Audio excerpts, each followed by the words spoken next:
मुझे तुम्हारा राशन नहीं चाहिए। जिस तरीके माननीय बहन जी ने कई लाख सफाई कर्मी की नौकरी दिया, माननीय बहन जी ने कई लाख पुलिस में भर्ती दिया, माननीय बहन जी ने कई लाख मास्टर की भर्ती किया, माननीय बहन जी ने कई लाख गार्ड की नौकरी दिया, माननीय बहन जी ने हर विभाग में नौकरी दिया। और आज मेरे बच्चे नौकरी करके जब तनख्वाह लाते हैं तो हम बच्चों को पढ़ा भी लेते हैं, बच्चों को शिक्षा भी देते हैं, खुद अच्छा भोजन अच्छा कपड़ा भी पहन लेते हैं। मुझे आपका फ्री राशन नहीं चाहिए, मत दो। हमारे बच्चों की शिक्षा दो, रोजगार दो, पढ़ाई दो, इससे हमारा आपका भला होने वाला है। आश्रित मत रहो उनके भोजन पर। लोग आपको थोड़ा सा अनाज दे करके अपाहिज बना रहे हैं कि खाना तो मिल ही रहा है। ये खाना खाने से बच्चों की नहीं पढ़ाई लिखाई हो पाएगी। ये मेरे साथियों, सिलेंडर, अब आप शहर में जाइएगा तो देखिएगा कि जो किचन है, किचन के लिए अब कनेक्शन हो रहे हैं, पाइप का कनेक्शन। ऐसे ही पहले यूपी में नहीं था, पंजाब में, जलंधर में, बंबई में, गुजरात में, सूरत में, चंडीगढ़ में जो गैस से आप खाना बनाती हैं, वहां गैस का कनेक्शन हो गया, पाइप का। जैसे पानी का कनेक्शन होता है, ऐसे कनेक्शन हो गया गैस का। जब गैस का कनेक्शन हो गया तो गैस सिलेंडर खाली हो गया। तो भाजपा वाले कहा सोचे कि गैस सिलेंडर ले चलो उत्तर प्रदेश में गरीबों की खोपड़ी पे, वहां खाली हो गया था ना, पाइप से कनेक्शन हो गया। और तब क्या कहे भाजपा के लोग, कहे कि हम इन माताओं बहनों के आंखों में धुआं का आंसू नहीं देखना चाहते हैं। जो वहां सिलेंडर फाजिल हुआ वो ला करके आपको दे दिए और क्या कहे फ्री दे रहे हैं। हे मेरे भैया, फ्री नहीं, बगल किसी के यहां सिलेंडर लेके आए, उस खाते में सब्सिडी आ गई। तो हमारी माता जी बहन जी क्या कही कि तुहार तो सब्सिडी आ गई, हमारी सब्सिडी तो नहीं आई। ये कहां पहुंच गई? एजेंसी पे। एजेंसी पहुंच गए, पड़ोसी सब्सिडी आ गए, हमारी सब्सिडी काहे ना आई? तो कहीं माता जी कहीं फ्री में तो नहीं पाए हो? कहीं हाँ भैया मोदी जी फ्री में तो दिए हैं।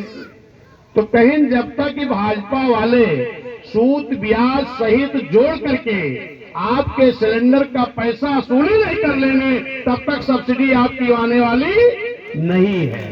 कहां फ्री मिला? कहीं फ्री कहां मिला? ये आपके साथ बहुत बड़ा धोखा हो रहा है। यही जब भाजपा सरकार चुनाव के पहले, शांत रहिए माता जी, चुनाव के पहले क्या कह रहे थे? विदेश का कल काला धन आना चाहिए कि नहीं आना चाहिए? ऐसी नब्ज पकड़ते हैं कि जिससे सभी लोग भ्रमित हो जाओ। अब कौन सा व्यक्ति कहेगा कि विदेश में अगर मेरे देश का काला धन गया है तो वापस ना आए? कोई कहेगा? जब भाजपा के लोगों ने कहा कि इस देश का काला धन जो विदेश में है उसको हम मंगाएंगे और मंगा करके सभी गरीबों के खाते में 15-20 लाख भेजने का काम करेंगे। जब भाजपा की रैली होती थी हमारे माननीय प्रधानमंत्री जी की, तो भाजपा के लोग जानते क्या कहते थे? हे माई बहनी चली चला ओटवा चाहे हथियक दियो, कौने मेल बुलाए लेके रैली में चला जाते रहे। और जब वहां रैली में सुने भाषण कि बताइए विदेश का काला धन आना चाहिए कि नहीं आना चाहिए, तो सभी लोग कहते थे आना चाहिए, और अगर आएगा तो सबके खाते में 15-20 लाख रुपए देने का काम भारतीय जनता पार्टी करने का काम करेगी।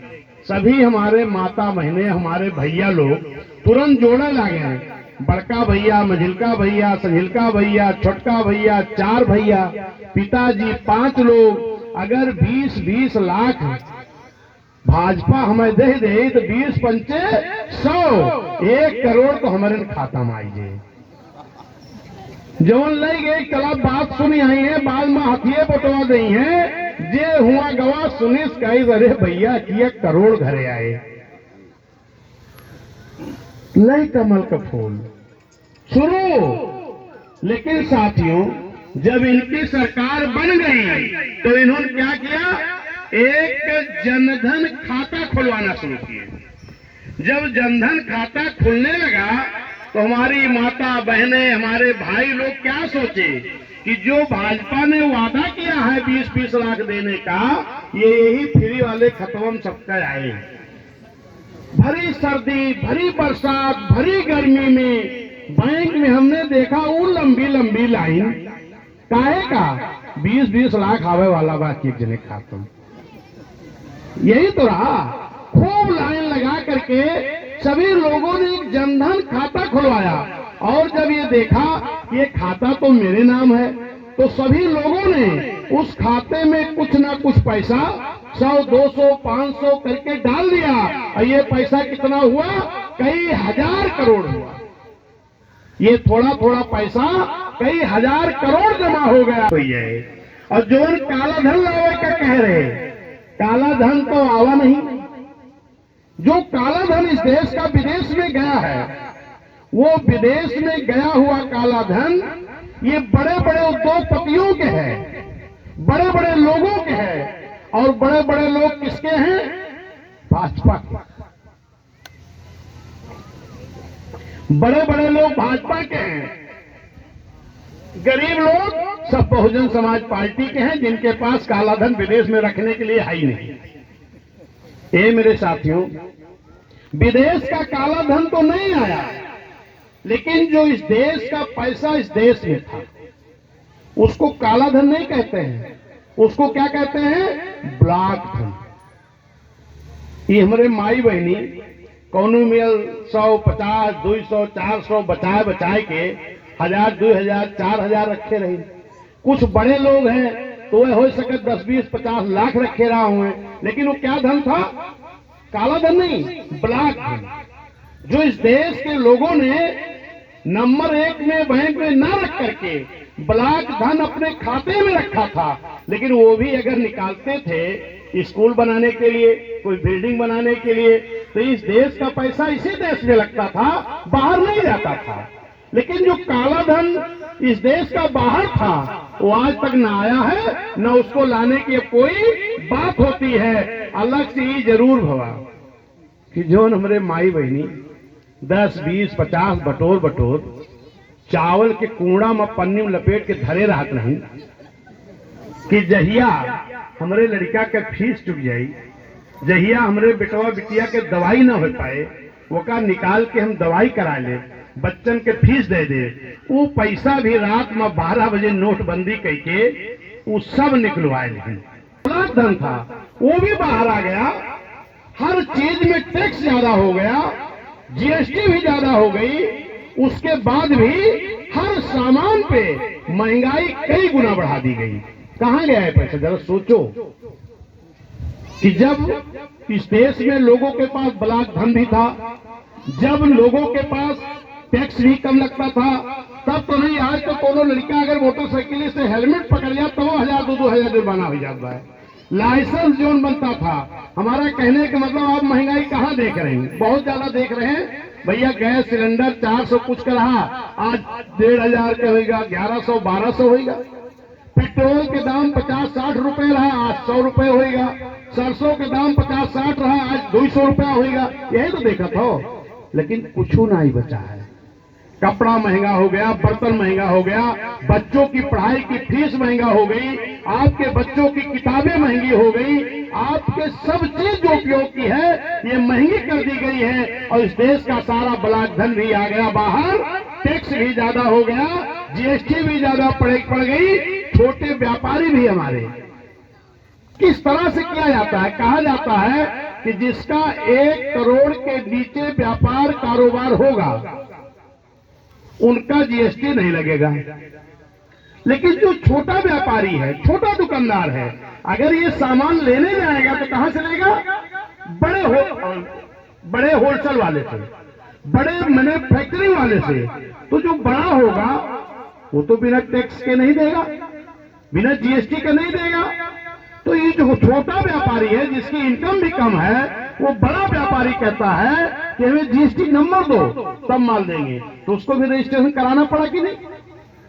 ये झूठी तरह से एक षड्यंत्र करके इस तरह लोगों को गुमराह किया गया मेरा कहने का मतलब क्या है? मैं कैडर को मंडल की मीटिंग में आपको बस्ती में बता चुका था।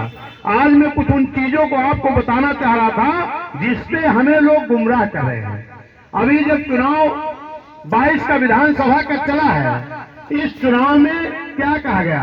आपकी बहन जी तो लड़ नहीं रही, आपकी बहन जी तो बीजेपी से मिल गई हैं, आप बीजेपी की बी टीम बन गए हैं, आप तो डमी हो गए हैं। ये बताइए, सबसे ज्यादा वोट बीएसपी के, बीएसपी बी टीम बन गए।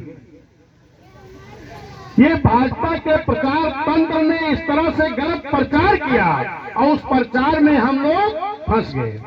आप बताइए ईमानदारी से, बीएसपी के 10 सांसद तो हम डमी हैं, और जिसको लड़ाई में दिखाया गया उसके 5 सांसद तो वो लड़ाई में है। जो बीएसपी पार्टी इस देश की राष्ट्रीय पार्टी है, इसको लोग कह रहे हैं बीजेपी की बी टीम है, ये डमी है, लड़ाई में नहीं है। और जो एक क्षेत्रीय पार्टी, उसको लड़ाई में दिखाया गया। जिसका वोट एससी एसटी का, हर गांव में हमारे एससी समाज का वोट भरा है खूब, जिनके साथ अब पिछड़ा वर्ग, मुस्लिम भी, एससी एसटी भी, न्याय पसंद ब्राह्मण क्षत्रिय बैस भी साथ में थे, इनको डमी और बी टीम बता दिया गया और जिसका कोई बेस नहीं उसको लड़ाई में दिखा दिया गया। हुआ क्या कि जब लड़ाई में बीजेपी के समाजवादी को दिखा दिया गया और बीएसपी को डमी कह दिया गया, तो इस देश का आम जनमानस परेशान है। चाहे वो गरीब है, रोजगार है, बेरोजगार है, किसान है, व्यापारी है, छोटा व्यापारी, सब परेशान है। लेकिन मुस्लिम समाज को कुछ ज्यादा डराया गया। क्या डराया गया? कि भाजपा के खिलाफ लड़ाई समाजवादी की है। एक षड्यंत्र के तहत दिखाया गया ये कि ताकि जो ये अल्पसंख्यक मुस्लिम समाज है, इसका 20% वोट है, अगर ये कहीं पूरा वोट भी दे दे सपा को, तो सपा का मुश्किल से 7-8% बेस है, और ये अगर 20% गया तो 28 होगा और 2-3% माहौल का होगा, तो ये 30-31 जाते जाते साइकिल खड़ी हो जाएगी। लेकिन अगर ईमानदारी से लड़ाई बीएसपी को दिखा दिया जाता तो बीएसपी का 26% वोट हमारे एससी एसटी का, और अगर 20% माइनॉरिटी मुस्लिम समाज का वोट आ जाता तो 26-20 कितना होता? 46। और अब पिछड़ा जो बिना मांगे भाजपा तैयारी। क्यों? क्योंकि उसको लगता है कि सपा हमारा हिस्सा अकेले खा जाएगी। जब यह पिछड़ा भी आता तो लगभग 80-90% वोट होता, और अगर इसका 50% 60% भी पड़ जाता तो लगभग 40-45% बहुजन समाज पार्टी का निश्चित वोट होता, और तब यहाँ भाजपा का कहीं अता पता नहीं लगता। हमें आपको किसी के प्रचार तंत्र पे विश्वास नहीं करना है, हमें आपको विपक्षियों के कहने पर नहीं आना है, हमें खुद सोचना है कि आज माहौल बहुजन समाज पार्टी का बना है। आज सब लोगों ने देख लिया 22 का चुनाव कि हमारे साथ बहुत बड़ा धोखा हुआ है, पिछड़ों के साथ धोखा हुआ है, मुस्लिमों के साथ धोखा हुआ है। आज सभी लोग पूरे प्रदेश में मैं टहल के देखा हूं, अभी मंडल वाइज मुस्लिम समाज भी बहुत तेजी में बहुजन समाज पार्टी की तरफ अपना रुझान बना लिया है, और वो भी कह रहा है कि अगर सब समाज का भला हो सकता है तो बहुजन समाज पार्टी में ही हो सकता है। अभी एक माननीय सांसद जी हैं समाजवादी के, माननीय वर्क साहब, कोई नए नेता नहीं है, वो कई बार के सांसद हैं और समाजवादी के सांसद हैं। उन्होंने भी कहा कि अगर पिछड़ों का, अल्पसंख्यकों का, मुस्लिम समाज का, एससी एसटी का और न्याय पसंद ब्राह्मण क्षत्रिय बैस का भी अगर भला हो सकता है तो उनका भला कर सकती हैं अकेले एक ही नेता है, बहन कुमारी मायावती जी, और एक ही पार्टी है बहुजन समाज पार्टी। आज पूरा मुस्लिम समाज बहुजन समाज की पार्टी की तरफ चल पड़ा है। पिछड़ा पूरा, अति पिछड़ा, एससी एसटी और न्याय पसंद ब्राह्मण क्षत्रिय बैस समाज के लोग भी आज बीएसपी की तरफ चल पड़े हैं। और निश्चित मान लीजिए कि आने वाला जो भी चुनाव होगा, चाहे नगर पंचायत का, नगर पालिका का, महापौर का, वार्ड का, पार्षद का, सभासदी का, निश्चित है कि बहुजन समाज पार्टी इस प्रदेश में बड़े दल के रूप में जीत करके आएगी आप सबके बल पर।